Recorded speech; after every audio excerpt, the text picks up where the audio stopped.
Drink and draw social club time. And today we have the greatest wrestler of all time, except for wrestler number 1 and 2, Josh Barnett. Well, I thought we were talking about Dan Panosian.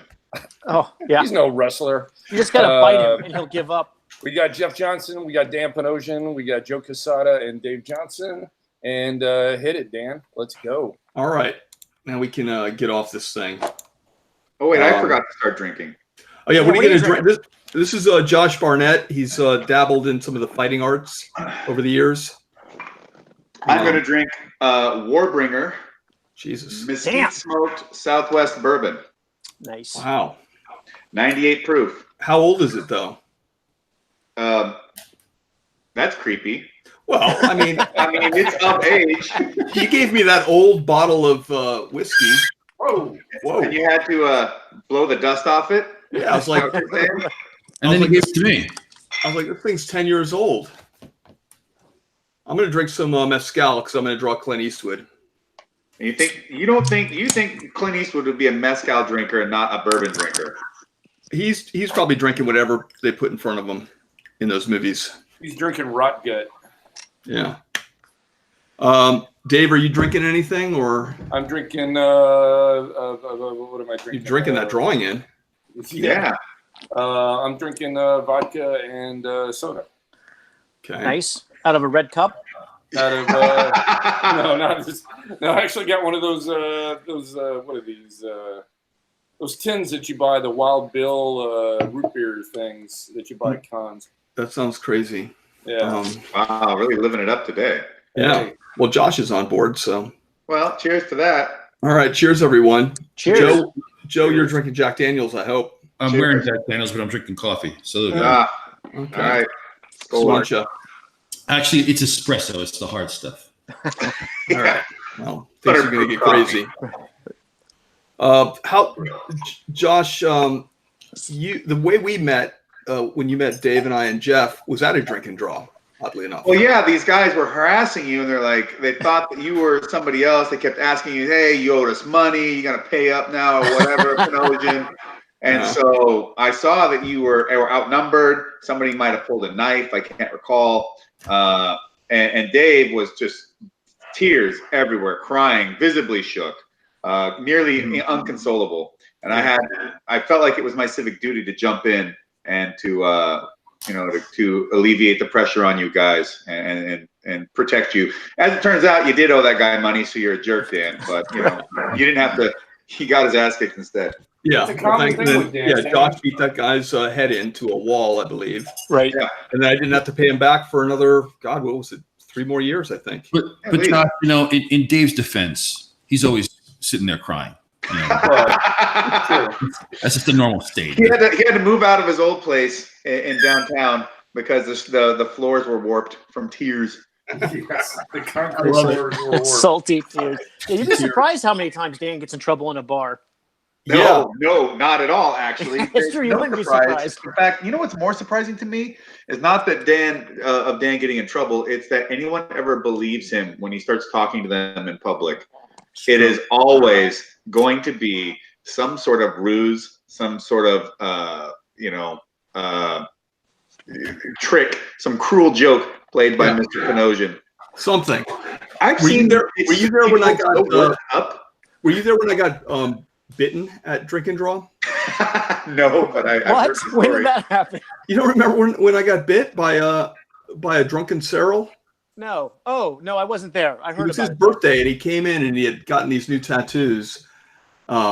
Which said, bite. Like he said, I'm going to bite someone. No, but he was like trying to drink the pain away, the sting. So he was loaded, and it was his birthday, and then he landed up he was getting so obnoxious that we had to get him out of there basically, and he didn't want to leave. And we landed up scuffling on the street, and then I had him in kind of like a chokehold to just kind of settle him down, and then he bit my arm, and then blood's like streaming down. We let him go for a little bit. He just learned how to like judo flip people. And so this guy came to like settle him down and help him out. And then he judo flipped that guy on the concrete. And the guy didn't move for like a second or two. And we're like, oh God, he might have, because you don't know if you flip someone on concrete, that you can crack their skull. Who knows? I thought he might have been dead. And then the guy like stumbled awake, and we stuffed him. It took 2 cabs, I think. There was no Lyft driving or Uber. It took 2 cabs before someone would take him. I like that you're letting the audience, all 5 of them right now, into what is the reality of the real Drink and Draw Social Club. That's why we're doing it. There's some drawing, but there's mostly drinking and then fighting. That is true. That was one of the beautiful things about Drink and Draw was the ongoing shenanigans. There was always something happening. There was always some baloney happening. Did you bite someone once, Dan? At a Drink and Draw? I hope not. No. You seem like you're a biter. I bit Jeff once when we were wrestling. See, that's what I'm talking about. Yeah. Jeff went to put a chokehold on you and you bit him. That's exactly what happened. That is exactly what happened. Let's talk about when I got bit, not when I'm biting Jeff. Yeah. You know what kind of chokehold you're making it sound like Andy like a full Nelson. Did Zero bite you first, or did you bite Jeff first? I bit Jeff before. Timeline on biting. He bit me years before that. But you know what? He didn't put me in like a regular chokehold. He like leg choked me. Like his legs his thigh is wrapped right next to like Jeff's special K or whatever he calls it. So I bit his inner thigh. Wait, is that what you call your penis? Special K? That's what he does. Yeah, that's what he calls it for some reason. I have many names. I like how you bit him in such a sensual area, Dan. Well, he acted quickly. He let it go. I didn't have to tap out. So It's there's true. a few people at Drink and Draw. If you'd have bit them on the inside of the thigh, they would not have let go. This much I can attest to.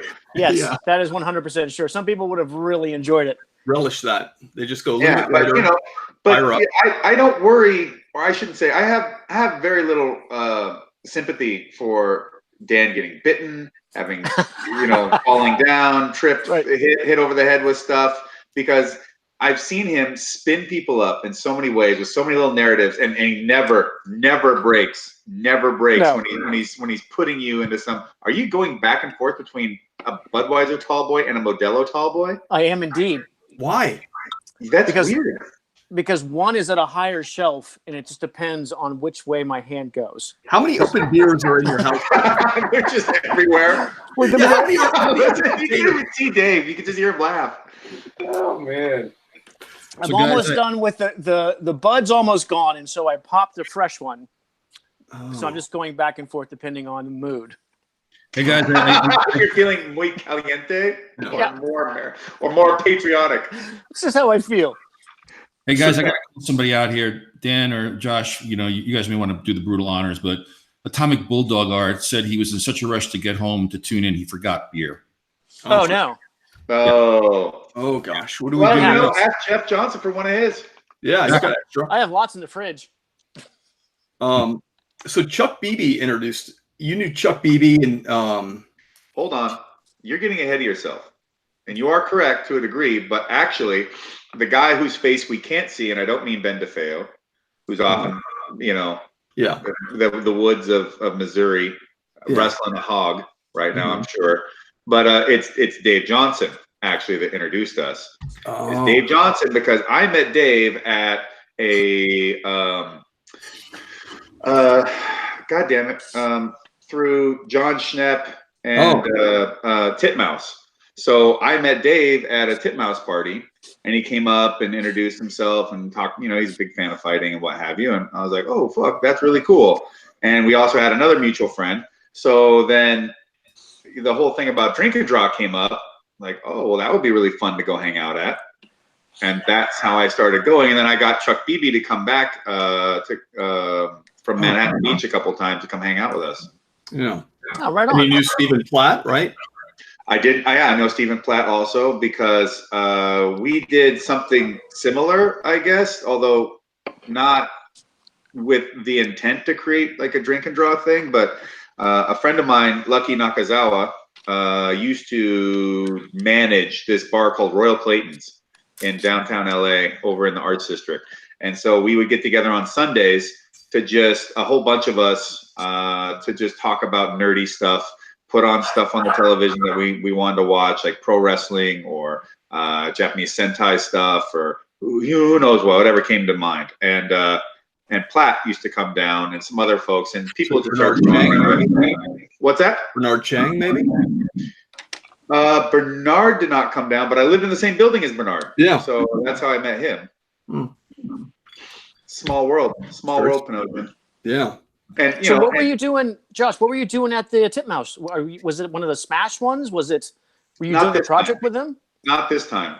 It was just one of their kind of get-together party deals, and I was, friends with the late John Schnepp. So Funny, he never mentioned you as a friend per se. See, this is why you get thrown on the concrete. Exactly. This is why people bite you, Dan. Dan has sent some people my direction, and I just look at him and like, Dan, what are you doing? Oh, well, accidents happen. Yeah. I've seen them. I've seen them live in Memorex.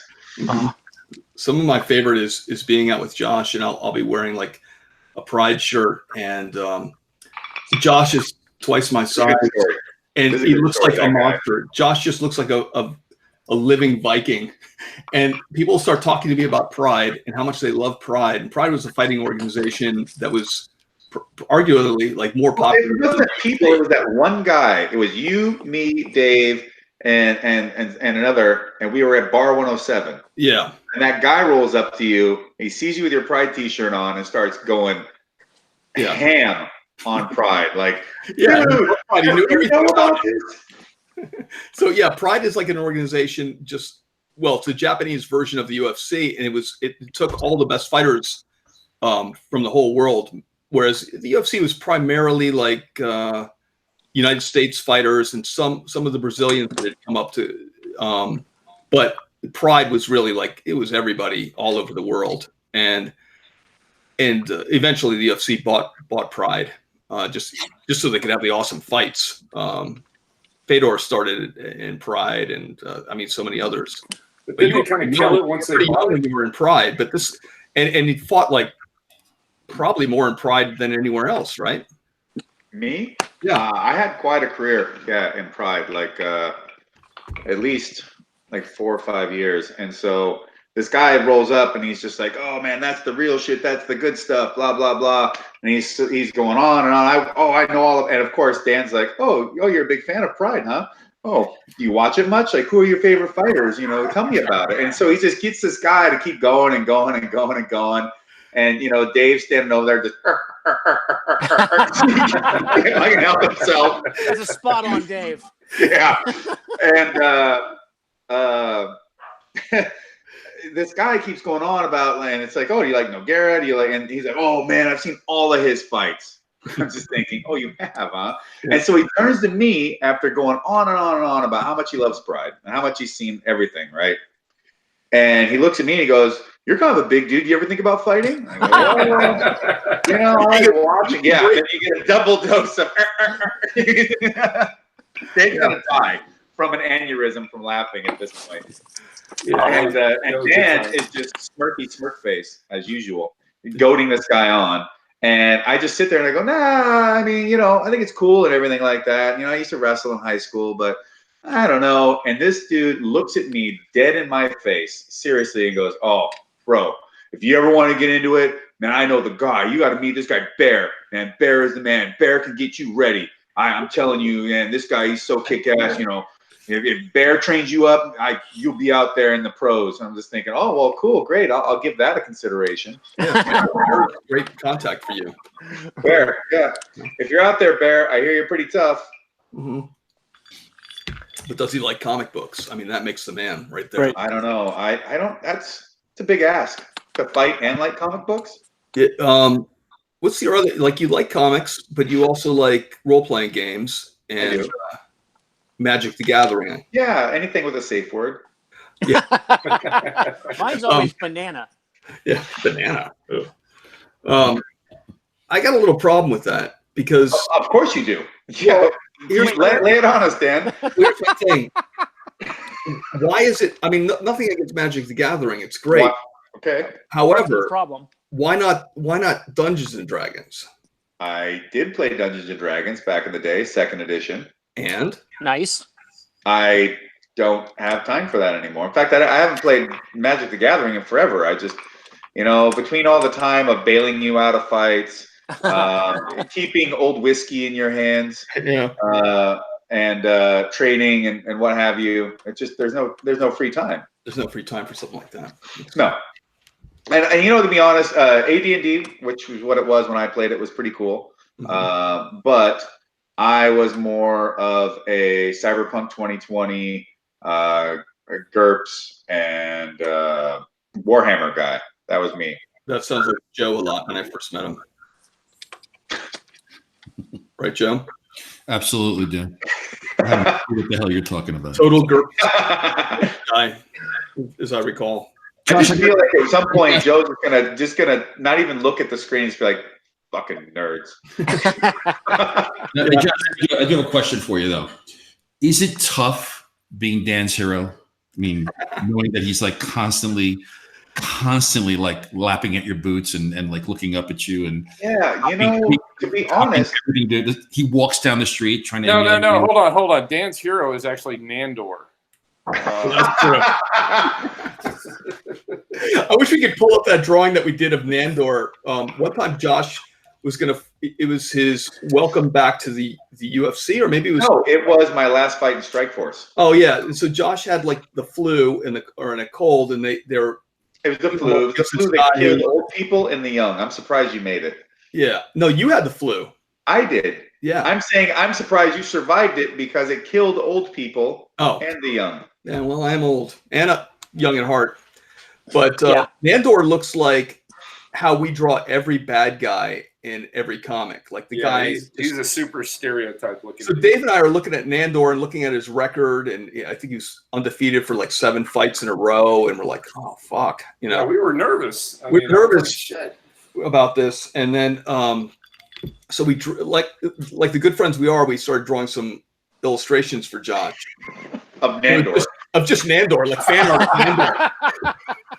And his name is like anytime Josh would post something on social media about him doing something non-training, like we would make fun and say, "Well, Nandor's training." Right. Yeah, I'm gonna try to find my Nandor drawing, but yeah, Josh made quick work of that. We went to that fight, and I think it lasted a minute and a half, maybe. Yeah, well, that's about all I had in me. So yeah, the fact of the matter is that I could get into him and take him out as quickly as I did was very fortuitous, because with that flu, I was just wrecked. I had to be, originally we were supposed to be in Oklahoma on Tuesday for the fight, which is all pretty typical, but I wasn't cleared by a doctor to even fly until Wednesday, and I didn't get in until Thursday. And then I did like a little bit of press, got one workout in on Friday, and then just fought the guy on Saturday. I remember on the walkout, because they had the walkouts, and I remember Dan high-fiving Nandor. I was like, well, you know what? I always want to go with a winner. Yeah. I was ready to jump ship, on the whole deal. Looking to hedge his bets. Yeah, I was like, oh, look, I got a new hero. His name's Nandor. So. But to answer Joe's question, it's not hard being Dan's hero. He's got really low expectations. That's true. I'm his friend. I've known Jeff since I was 21 years old. He does not expect much. You know what, though? But surprisingly, he expects to win in foot races, in sprints. That's something that he fully expects to perform at a high level at. Well, he feels as though since he has so much muscle, that he has bursting power. Bursting power. Yeah. I don't really know where to go with that. It sounds like a real touchy issue. I will burst on Jeff's inner thigh in a second. And given half a chance. Yeah. Yeah, I've got an interesting relationship with Dan in that, for one, he often is very unemotional about things. He doesn't get too particularly worked up. So I once had paint thrown all over his car, and I swung a sledgehammer through the windshield, and he just kind of chuckled a little bit, and he just thought, and then I'm like, and the guy producing the thing is saying, well, you didn't really give us much. And Dan goes, well, I figured Josh probably has it sorted. Like, it'll get taken care of. I'm like, oh, you just trust me that well. Fuck. I Can't did. even prank him. And then he tells me one day about how he doesn't like vegetables, and I made him eat broccoli, and it really upset him. And then Elena told me that it upset him, and other people like, oh yeah, Dan was really upset. Like, are you really? You gotta be. This is a Dan Panosian #1. No, he hates vegetables. Just a total bullshit story where he's No, just it's trying true. to pull you along for some yarn. And no, he really meant that. I thought he was just trying to be a goofball and mess with me because I made him a little backstory. He used to come and train with me in the mornings at this gym, and so we'd go to this little cafe and go and get breakfast. And one of my fighters, Victor Henry, he's this kid. He's a hard grower, so I have to hard gainer. So I have to put tons of food in him to get bigger. And so I'm having him order everything and then some on the menu to put in this burrito. And with me and Dan, I go, oh, we're just going to eat these scrambled eggs with some veggies and what have you. No potatoes, none of that stuff, no cheese. And we're eating clean. And Dan didn't really appreciate that. And then when there was a bunch of broccoli left on his plate, I look at him and I'm like, well, dude, eat your food. You need the greens. He just looks at me. He goes, I don't like them. And I go, well, I don't care. You got to eat the fucking broccoli. And he ate the broccoli, and he was kind of stubborn about it. But I thought he was just trying to bring some sort of dramatic flourish to it. And as it turns out, he was really upset that I made him eat broccoli. Well, now I eat broccoli though, so it all worked out. But that's because of me. Yeah. You're broccolini? Well, I'm the one who turned you on to like good broccoli. Like if you cook it right, Bougie broccoli. Well, Yeah. I got to say that broccoli wasn't so hot, Josh. He's still mad about it. Yeah. Well, because everybody else was eating all the things they actually like eating, and I didn't get to, I worked out the hardest out of all of us. Okay. I Now mean, the I'm truth sure comes the out. whole workout was harder for you specifically. That's true. That's right. Yeah. So, Josh, how did you actually get into comics? Was that something that you've always liked, or did you discover them later? As a kid, I think it was grade school. I think I must have been about 8 or 9 years old. And a friend's older brother, Eric Hendrickson. Sean Hendrickson was the kid in my class. His brother Eric was reading comic books, and he had a copy of X-Men. What is it, like 112? I can't remember which one it was, but I'll never forget the cover. It's Wolverine. He's got his claws out, and half his mask is torn off, and he's all beat up and bloodied. And there's like some X-Men characters or whatever around the perimeter of the cover itself. And it's when Mr. Sinister sent the Morlocks into the tunnels to go. I'm sorry, not the Morlocks. He sent the Marauders to go kill the Morlocks. Okay. And I'm watching Harpoon nailing people and killing them. That dude, is it Whiteout or no Riptide? There was a dude that spun around and threw shuriken, and they're like sticking all inside Colossus, and he rolls up and he snaps his neck, and I'm just going, what the hell is this? I got to get into this. That was a good era. I started reading X-Men pretty religiously, and then I started reading Iron Man, which was during the Bob Layton years. Oh, yeah. Incredible stories. Punisher War Journal was my introduction to Jim Lee. Mm-hmm. And I worked on that book with Jim. I was his assistant. oh, wow. Also, and Yeah. Jim used to be a wrestler Yes. in college, and I think I think that's how you guys kind of struck up a conversation, right? It was at Comic-Con, and then he immediately asked if he could pick me up. I said, well, go ahead. Was he able to? Yeah. Well, he's a wrestler. He got his hips under, got me up. And I have a picture somewhere of me and Jim Lee in a photo booth, and I'm cradling him like I'm taking him across the threshold. Nice. Special. Yeah. So Punisher War Journal was a different approach. It was a different way of of doing comics at the time compared to your usual Marvel stuff. And I remember, I think it was Jim left War Journal at like 12 or 13, or I don't know. It wasn't super deep into it. And then I tried to go to regular Punisher, and I just was like, what is this? That was the one Dave was drawing at the time. Dave was the artist.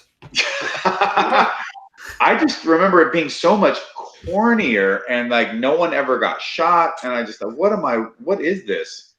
And I just couldn't get into it. And but I remember the Punisher War Journal stuff. There, Jim was using different techniques at times. There was like one issue where it was like a bunch of Jamaican drug dealers, and it was all done in charcoals. And so it was a really dynamic look to it. And then they would, people were getting off left and right. It just had a grittier feel than even the X-Men that I was reading at the time, which, I was a big fan of. And then, of course, the X everything hit. So there was X-Force and X this and X that. And it kind of wore thin on me. And especially with all the talking while punching and all this kind of stuff, I was just like, that's a classic.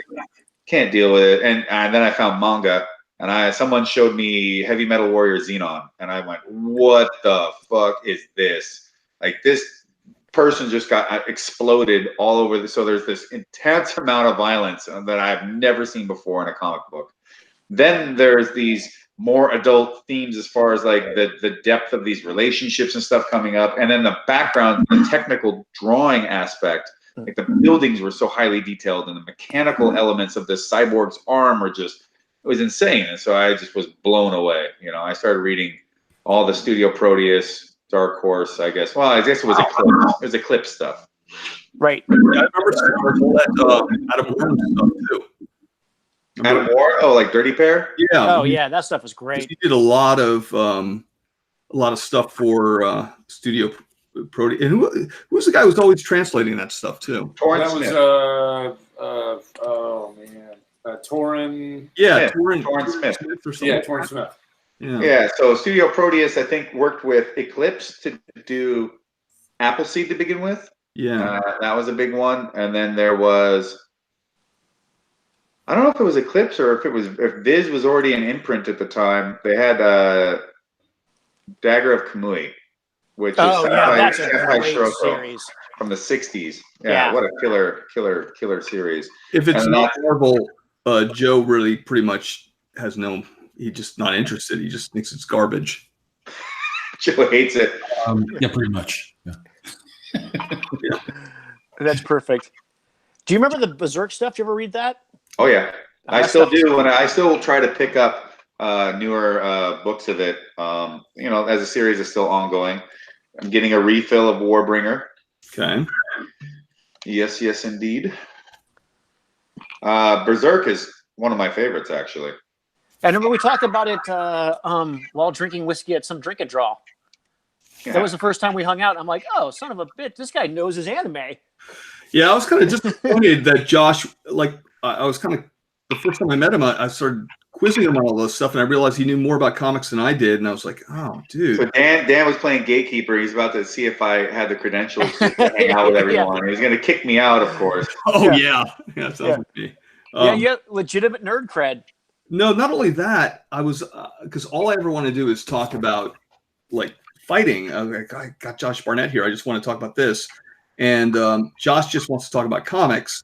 And guess who wins every single time? It's Josh. Yeah. Well, that looks more like Josie Wales than High Plains Drifter. Is it? I mean, same guy as far as same actor, I think, right? That is Josie Wales.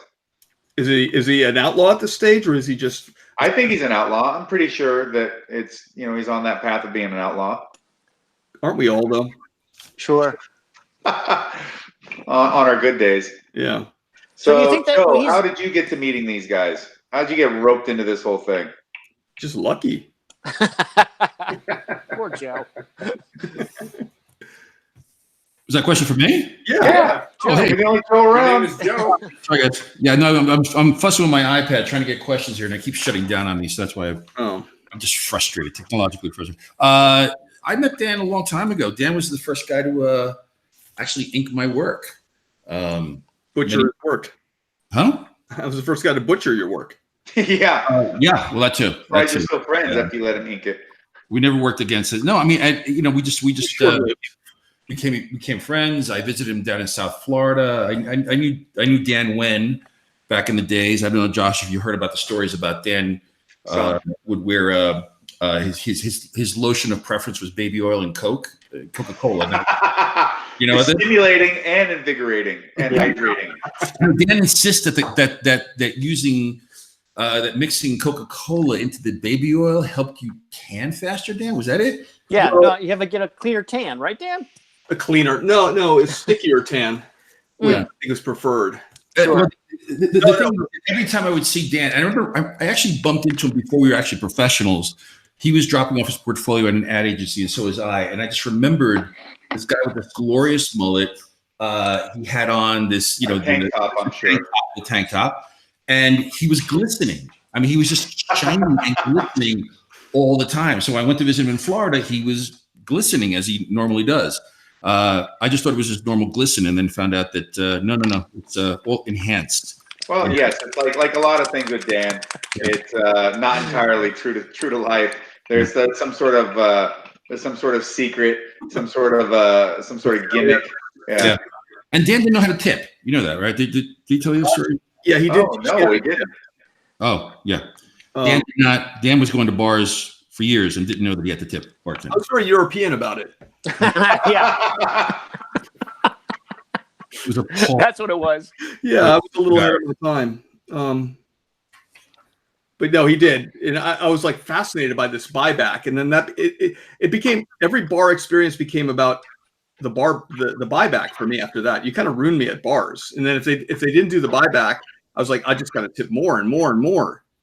What's the buyback, Joe? That's when. Well, again, it's. I don't see that happen a lot in LA. Dan, does it happen a lot in LA?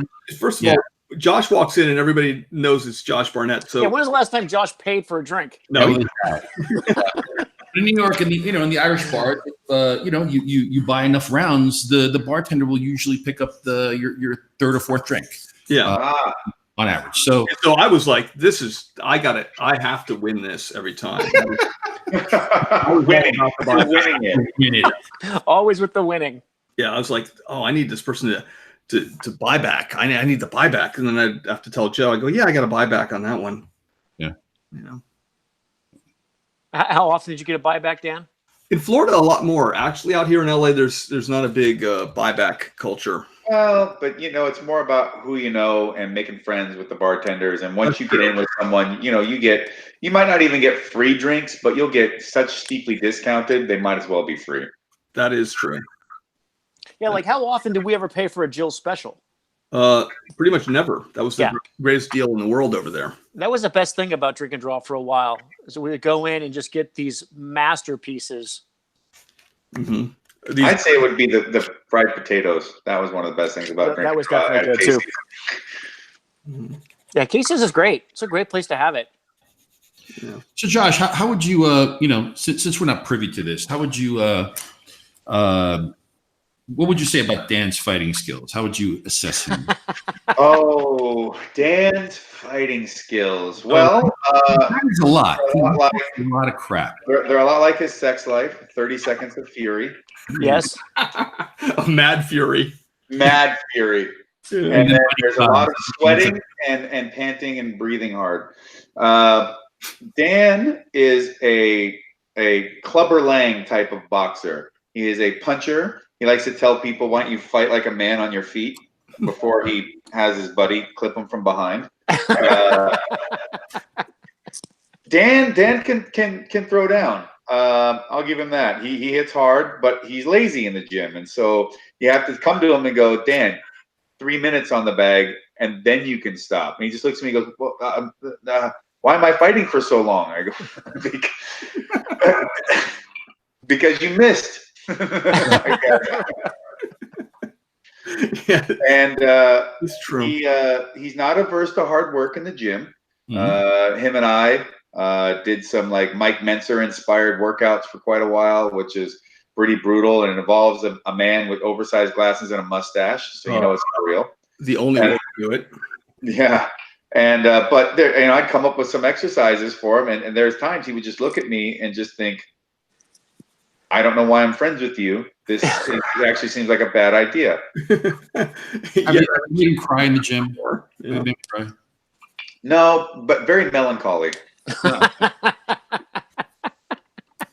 Yeah. I can see that. I can see him being sad and woeful. Yeah, full on woeful. That is, yes. And that was aptly described, Dan, at times, where I tell him to, here, Dan, pick up this 100-pound plate and carry it for 5 minutes. I think he just liked to torture me. I don't know if a lot of it was actual legitimate training. I'm like, I wish I was that devious. I wish I was Dan Panosian level sinister like that, with all kinds of like weird machinations and everything. But no, I used to do it with you, so hardly an effective torture if I'm putting myself through it at the same time. Josh loved the idea that the pork loins were getting away.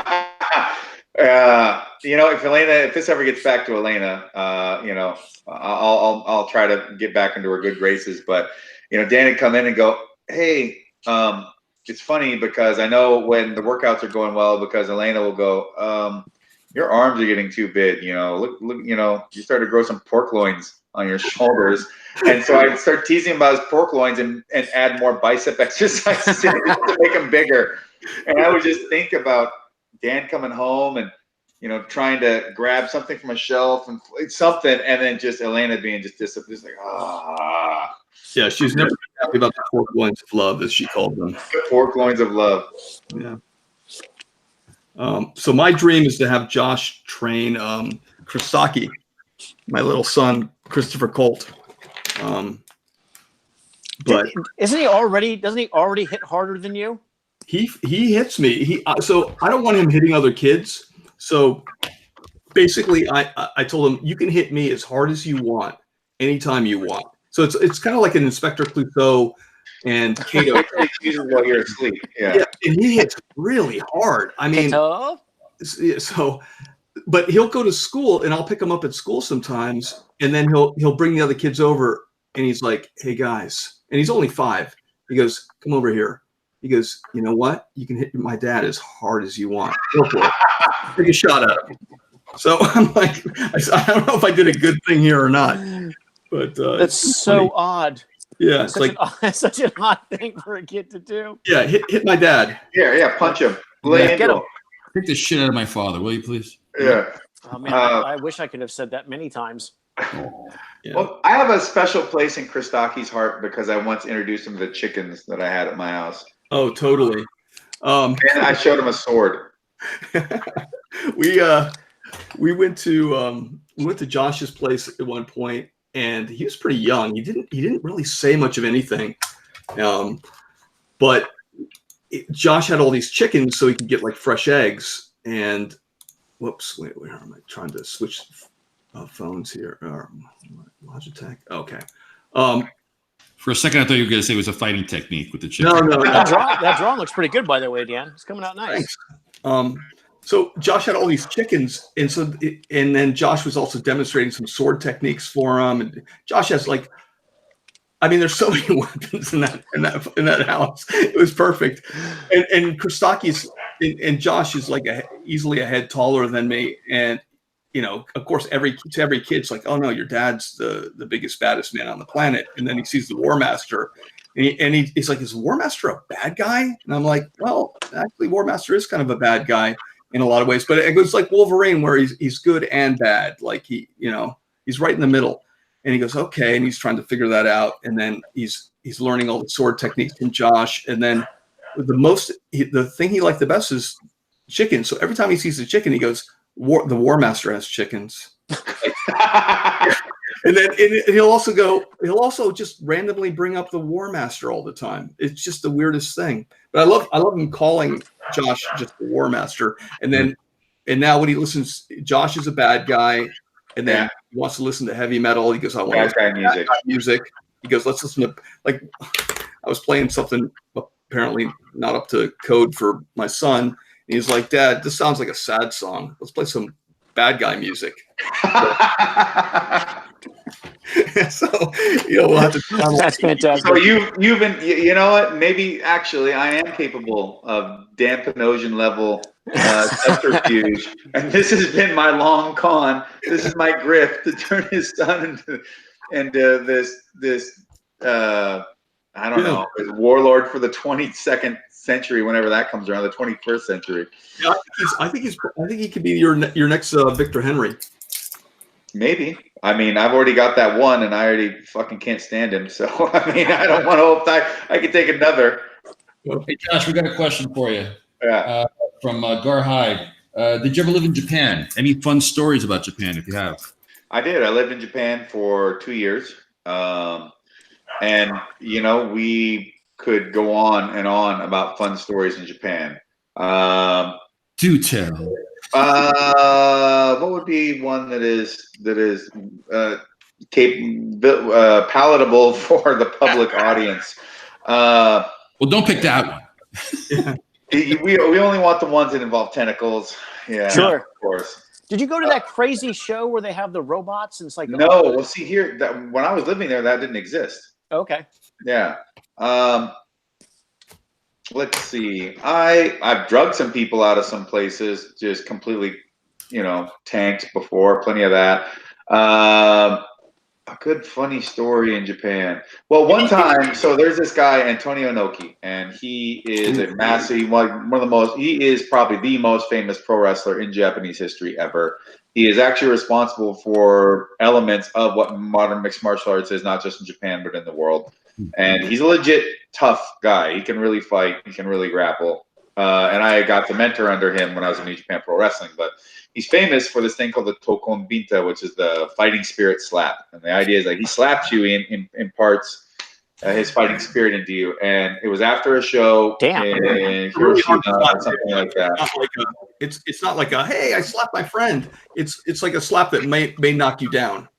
Yes, it's a legit go, you know. So I got a whole crowd of people outside a bar to line up to be slapped by me. I'm just slapping people left and right. Bam! And just rattling people's teeth, men and women alike. I love it. That's fantastic. Jeff, can I ask you a question? Sir, yes, sir. This woman here, what is that behind her? Well, so this is so while sitting by myself, I watch a lot of stuff on YouTube, and I came across old. Remember Silverhawks? Yeah, I knew that was Silverhawks. I could by the hairstyle. Yeah. So I started watching Silverhawks again, and I thought it would be fun to draw Steelheart, and just yeah. So it's just sci-fi Silverhawk stuff. Honestly, Silverhawks really, I think they really missed it. They had some, like the main character Monstar. I mean, some of the names, who had the power from the right. But some of the namings were you know, Quicksilver, whatever, and Monstar with a hyphen. That's like, what is he? What is he? The last name of some fucking child in San Francisco, right? But in any case. Yeah, but the Monstar is a space pirate, and he gets his energy from this planet in terms of it. You know, there was all this kind of like cool, dark, weird, and interestingly drawn stuff, and they just sort of played it like, "Whoa, I just slipped on a banana, oh drat!" And I'm like, come on. There were some dark, interesting undertones. Like one of the things about Monstar is he was a mob boss. But he was also like a quintillionaire. He was this really rich, strange dude who was basically a space mobster. Yeah, no, it was definitely a weird show. And it was one of those, remember, like, so it was Tiger Sharks and Thundercats. Well, Thundercats, Tiger Sharks, yeah, and then, Silverhawks. Right, so those three shows kind of all went together. They were done by the same company. They all kind of... Rankin Bass. Yeah. But there's some fun stuff in there. There's some cool designs. Yeah, I would like to have seen it taken in a more fully fleshed out direction, less Dan Panosian, maybe more Joe Quesada. Nice. Yeah. Speaking of Joe, what do you how's the drawing coming out? I know you're doing a very important American film actor and comedian. Yeah. Well, I've been hang on, I'll switch over. I was requesting this of you, Dan, but since you know you couldn't You know, with pussy out. Whoa. Hey, nice. Whoa, rude. knots, doing the knots. Oh, man. I'm nuts. Should do his wife. Whoa, hey there. That's a nice knots. Thank you. Yeah, well, I'm gonna apply great tones now. We'll see how that works out. You know, so yeah, that's what I'm doing. Yeah, the knots. You've inspired me. I haven't done a portrait in a while. Not the drawing. Yeah. So I think we had another Josh question. Hold on. Let's see. By the way, Silverhawks was a hit, Jeff, just so you know. People dig it. I'm enjoying watching the old cartoons. Richard James says, Josh, heard you're a fan of Glenn Danzig. What are your thoughts of his horror film? I haven't seen it yet. Although it's funny, I know people that worked on it. Obviously, I know Glenn. Maybe that's not obvious. I've known Glenn through mutual friends, and I actually even did a little security for him for his Misfits tour, Vegas and LA. Good dude, by the way. I like the guy. And Dan knows him as well.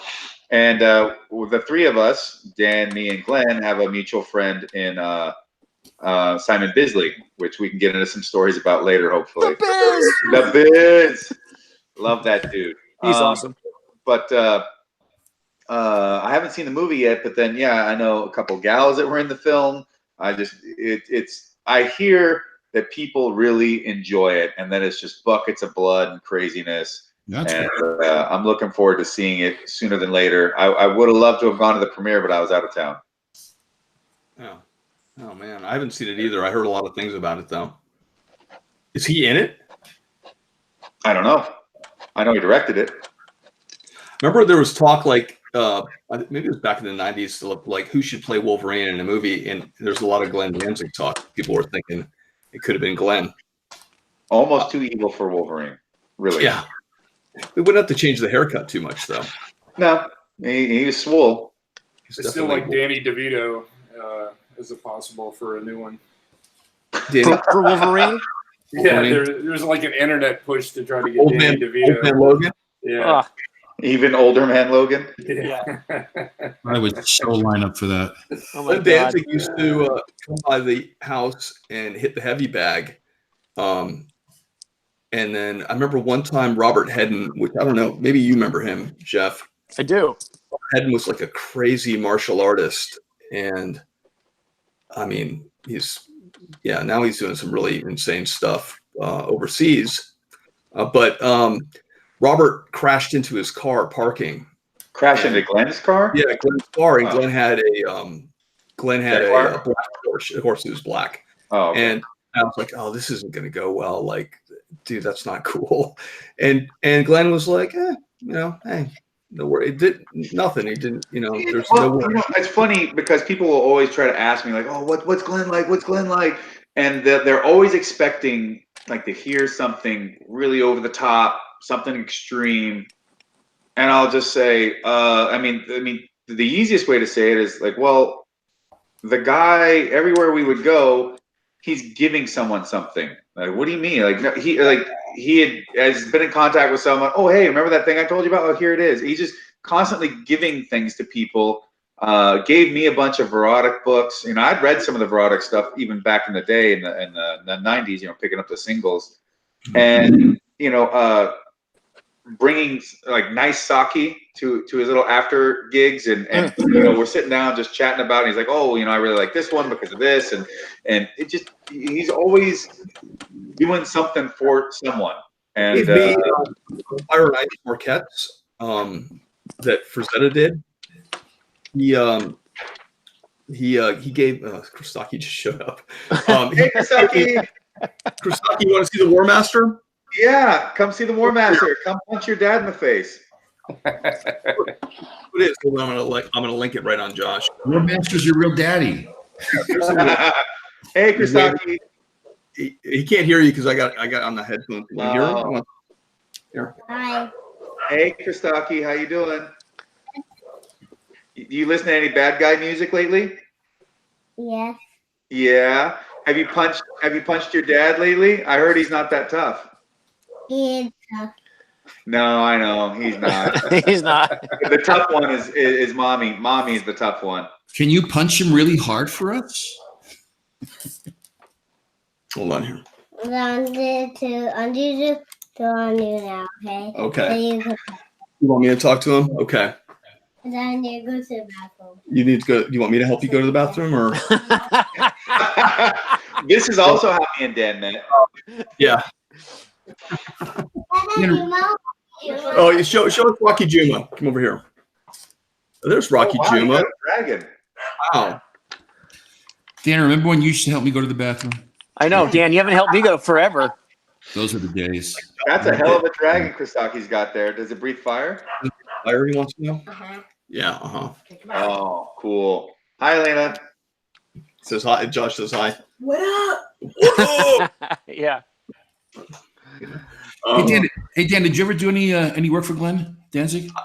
I did a few things. I did like some pinups. I did a Death Dealer thing, and that's why he gave me the Marquettes for. I remember that. That was an awesome piece. He's like, I could pay you, or I could give you these Marquettes, these Frazetta Marquettes. And I was like, well, I think we know which one I'll be taking. Yeah. Those are awesome. I ever tell you my erotic story? I don't think I ever did. Let's hear it. Now's the time. Yeah, now it's time. So Glenn for years and years and years had been bothering me, saying, "Got to draw something." And he's such a nice guy, so hard to say no to him. But the erotic stuff is, it's edgy. It's very edgy. Yeah. It's out there. sometimes pornographic. So, what was the name of the demon? Wingbird. What was it? No, Wingbird was one of the artists, Jeff. But no, he had a few demons. One of them was,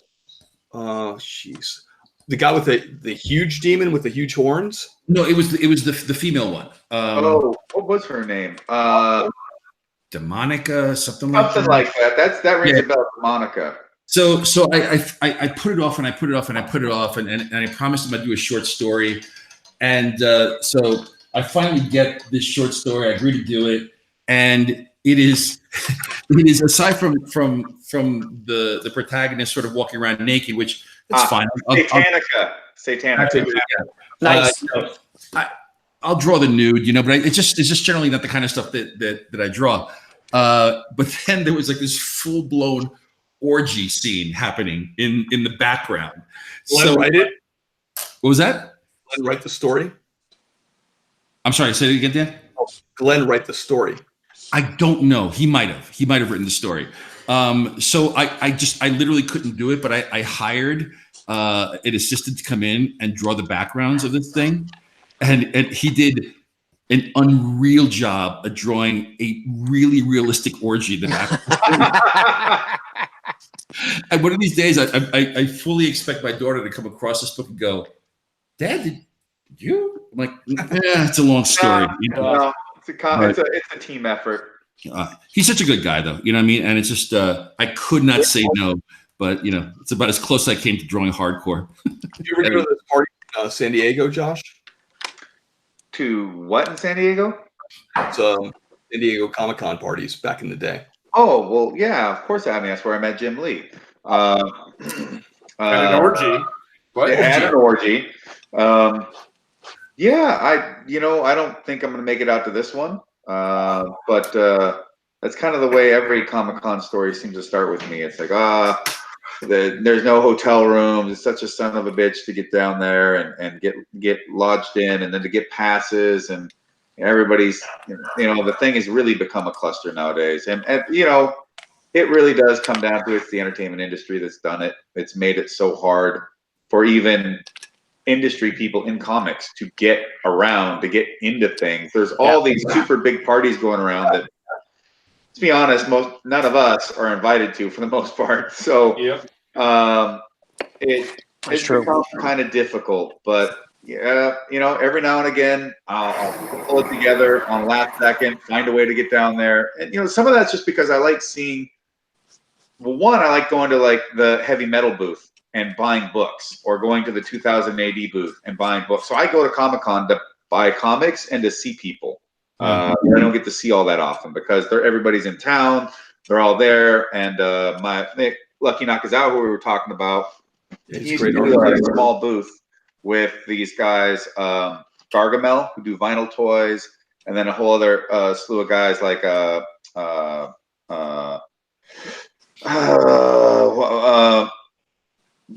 Buana Plumes, Martin Ontiveros, and a bunch of other just indie art guys. And so I would come down there and then do signings at the booth and just help them sell stuff, or to go see Simone at the Tokidoki display, just hang out with friends. That's why I like going to Comic-Con. But I almost would rather not go anywhere near that place now. Yeah. Is there a you show you always like find your going way to? there. What? I was gonna say, is there a comic book show you like going to, Josh? It was kind of fun to go to that Long Beach one for a while. Oh, That right was on. nice and chill, and you could buy like a lot of trades for cheap because I don't ever buy singles anymore. I just want to read the stories. Right.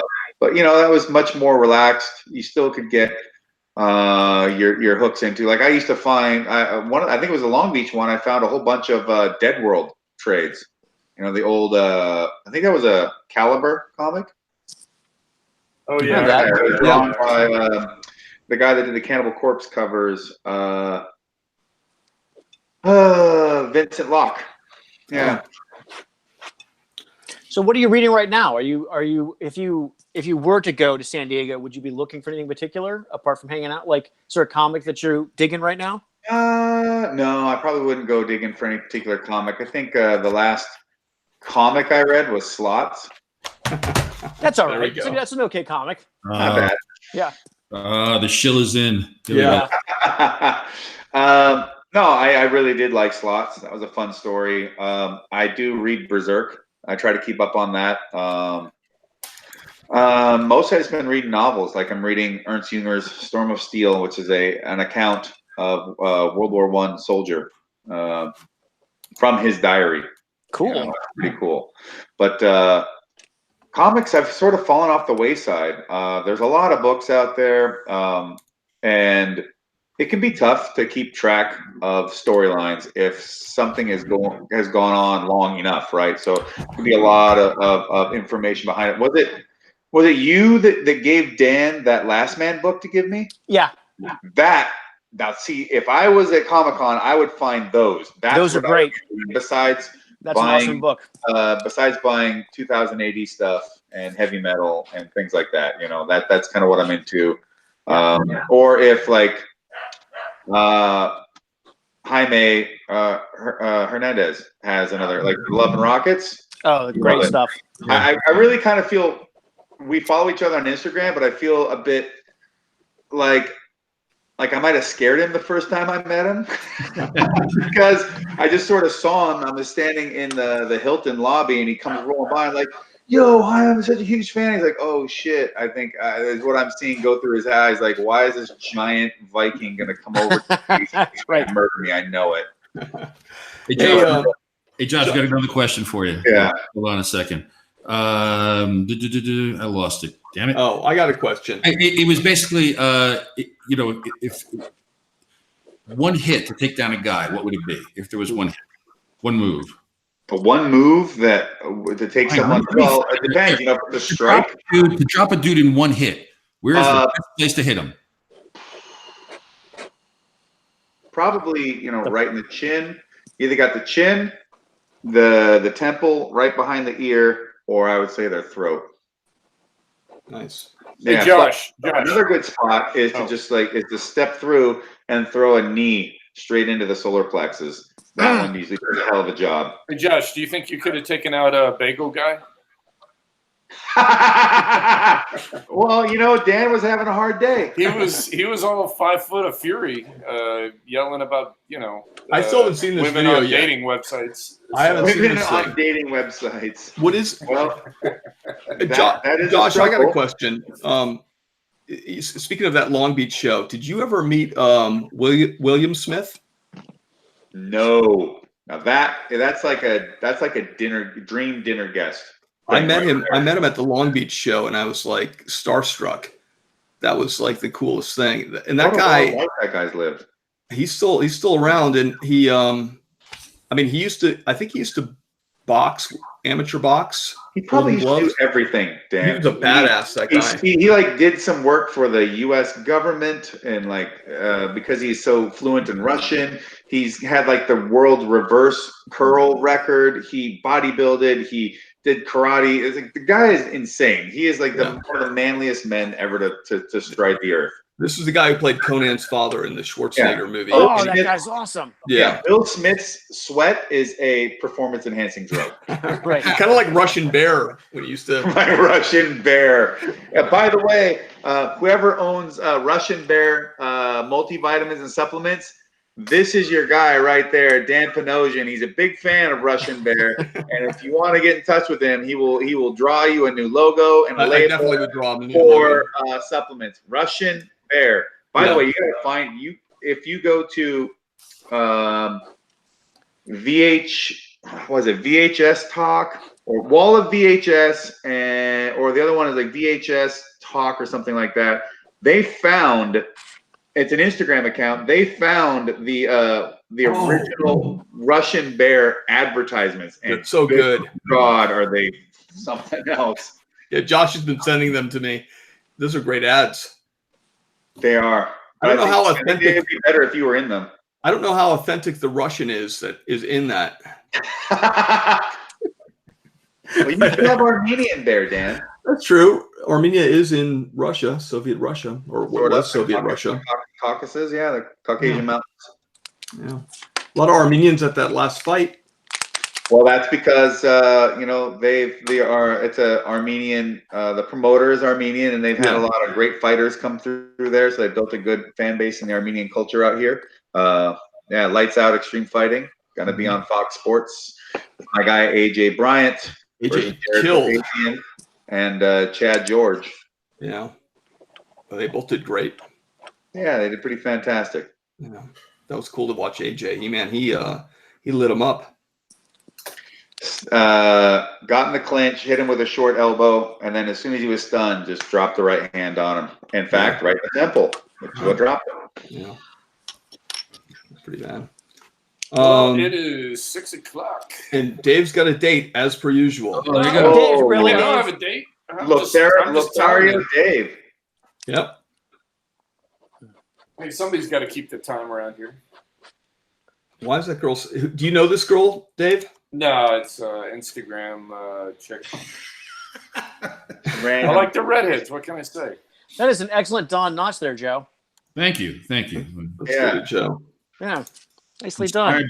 Inspired by Dan. I haven't done portraits in a while. So Josh, have you finished the Last Man stuff? Are you up to date? No, I'm not up to date. I'm actually way behind. I'll send you the new ones. They're great. Oh, they're amazing. Yeah. And you know, it reminds me, there was a movie, I can't recall the name off the top of my head, French film, about a guy who, and it's very similar in some ways to The Last Man, about a guy who works for he does work for the French police or something like riot police. And so he'll get called in to go and bust up crowds and whatever. And then, he is a retired champion fighter. And so these fighters would compete in these circuits, and these drug companies would then sponsor the fighters and give them their new drugs to try and see who could make the best fighter. And so there's like the dystopic element of corporations controlling everything, and cool. And but it's a bit like Last Man, is slightly in that sense, and also a French film. It was pretty good. I wish I could remember the name of it off the top of my head. And the combat was good? Combat was good. It was fun. It was a good movie. I'll have to look for that one. Yeah. Hey guys, Dan, I had one comment here about doing story time today, but I think we're running late. So that's true. I think I apologize to folks that I would do it. Have it all lined up. But Josh has been a great guest, so I don't want to cut him off. Yeah, and we're going to pick up after San Diego Comic-Con. We're going to miss next week, so we thought we'd end with a bang with the Warmaster. Excellent. And then, Joe, do we have anyone lined up? We do have some people lined up. I think down the road we got Mr. Chip Zdarsky lined up to do the show. Jonathan Hickman wants to do the show. Oh, right on. Yeah, so we're going to try to get Jonathan. His new X-Men book is just going to literally blow people away. It's Oh, awesome. fantastic. And Chip Zdarsky, I will warn you guys right now, he has the deepest blue eyes. You do not want to stare at the screen. For a second there, I thought you said right Robert Starr from Maniac Cop, but since he did just pass away, I knew it wasn't him. Yeah, it's probably not him. But yeah, we may have some special guests too. You know, I'm working on a good friend of mine and Dan's to see if he might be in the studio with me. So it's not Frank. Somebody a lot more civil. Frank's never allowed back on the show, right? We all agreed. Yeah. I don't think he's allowed on YouTube. Talk about Thierry. I think there's a full YouTube. No, not Gary Frank. We had our very own special Frank, Brooklyn Frank, Yes. Yeah. Frank Thierry. I like That's that what name, I Frank. said, Frank Thierry. Yeah. Oh, I thought you said Gary Frank. No, not Gary. Who's Gary Frank? Gary Frank's another awesome comic book artist. Okay. Well, no, I said Thierry. Was it Thierry? Harry Frank is way too good for this show. He is. He really is. Typically, we score guys like Frank Thierry. We grab him off the street. He's on a bender. Drag him in. I have to pay Chip to be on the show, just so you know. Oh, we are? Yeah. All right, well, we got a fucking t-shirt. I do. We got to make some. Ben has made t-shirts for us, so we got to figure out how that's going to Oh go. yeah, I can't wait to get mine. Those look great. Josh, do you want a t-shirt?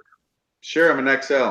And by the way, for Yeah. those asking, Bendis did call, but he was right in the middle of Josh telling a story. And again, I didn't want to interrupt. Maybe we'll have him on the show someday. Maybe. Someday. We'll see. That guy's got to work on his timing. Yeah, he really does. I think it's a Dave Johnson thing. I just don't think he likes Dave. He's Oh, never that's- like Dave. I don't blame him. It might be personal. We'll have to dig in there. Maybe it's my laugh. I'll work on it. Can we get one more laugh from impersonation of Dave? Spot on. It's perfect. We need that. We need a recording of that. So we can just use it, like just drop it in every once in a while. Just put it on the soundboard. Just dink. Yeah. Perfect. What are you, Fred now? You're going to be Fred from here on out, like Howard Stern? Uh-huh. Oh man, Ted says screw Bendis. Woo. Ooh, God. You know what? People love this podcast. All 6 of them watching right now. Yeah, it's amazing. The True Blues, man. We love you guys. Thank you for that. Well, thanks, Josh. You just signed a contract with Bellator, so you can punch some of your greatest friends, right? Yeah, of course. I mean, it gets a little boring continually punching you. Josh has like play punched me, and it really hurt. So Yeah. Wait, hey, Josh, who do you want to call out on your first fight? Dave Johnson Wow. with Nandor in his corner. Nice. yeah. Well, Dan could be high-fiving the whole time. Real fast. Did you give Dan 2%, 3%? Like what did you get him? You know, it's amazing. I didn't give Dan 200%, being the man that he is and what he probably deserves. It's true. I know for a fact one of the reasons. Well, I don't know for a fact anything really, but I know that Fedor is fighting in Bellator, and you guys have always wanted to fight each other. You guys are friends. There's a possibility. That's a weird thing. I would You guys- love to get him before he gets out of the ring and calls it good, just to say that it happened. But I would really like to fight the winner of Ryan Bader and Czech Congo. That's what I'm looking for. Wow, that'll be great. Yeah. Has Dave, have you ever fought Dave? No. Oh, no. No. The idea of that is hilarious. Dave is Yeah. a gentle soul. To be Very honest, gentle. I was just being facetious, but it's So you're friends with a lot of guys, Josh, that you actually land up having to fight. How is that?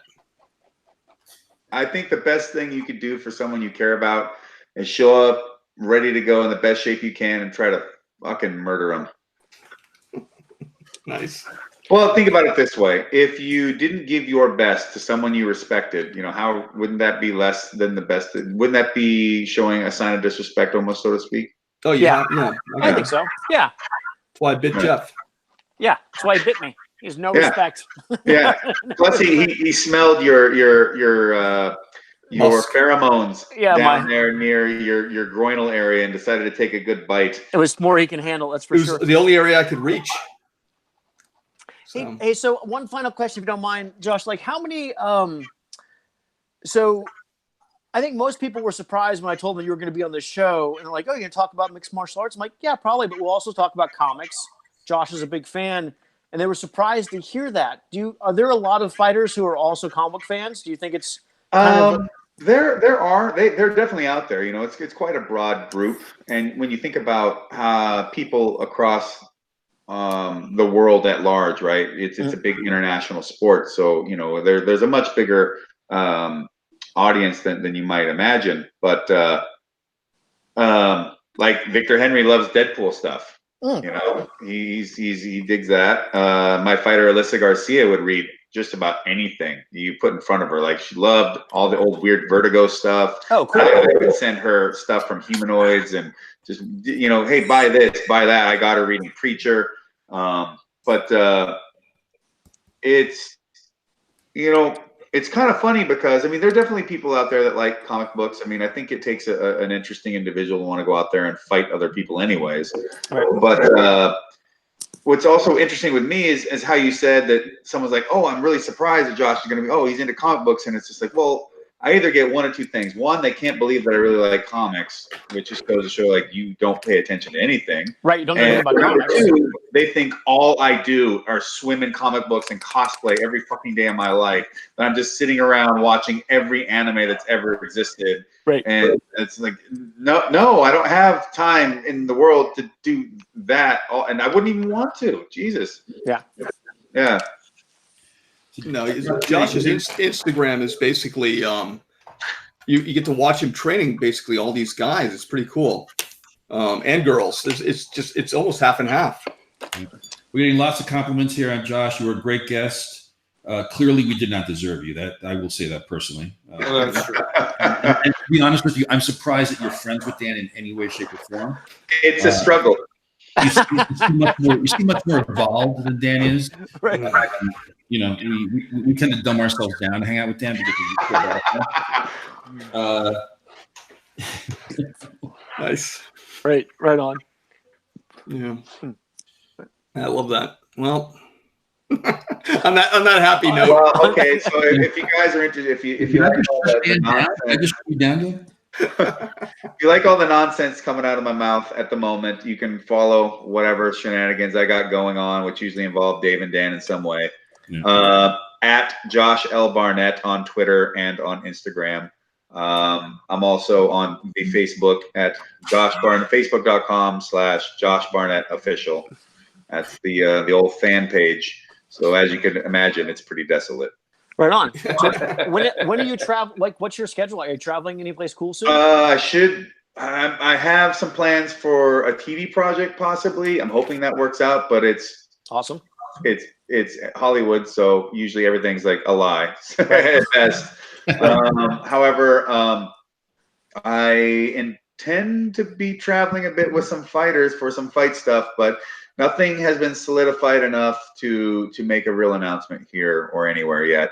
All right. But I do expect to be, you know, having my luggage up and ready to go for some big stuff.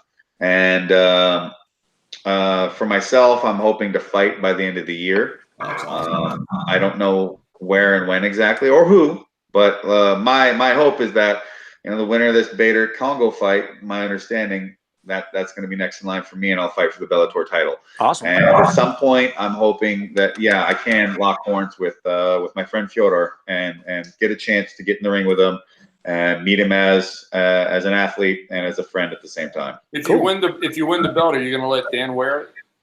Ha! Come on. That's a big ass. Come on. Yeah, come on. That's a big ass. It's enough that I gave him that old whiskey. Yeah. Old whiskey I got. Yeah. the best of whiskeys. The best of the old whiskeys. I don't even know if you can handle this Warbringer. I can't handle the name. Yeah. It's true. I did handle this whole bottle though, pretty much of mezcal. That's just water, and you know it. That's true. Spring water. The finest limestone Kentucky lime water. Delicious. Yeah, Kentucky limestone. Well, thanks, Josh. Thanks, Joe. Thanks, Dave. Josh, And great even meeting. Jeff. And even me? And even Jeff. Even Jeff Johnson. Even Jeff Johnson. Wow. Yeah. Thanks, Dan. All right. Signing off, everybody. Cheers. Thanks, All right, everybody. good night. Hasta luego.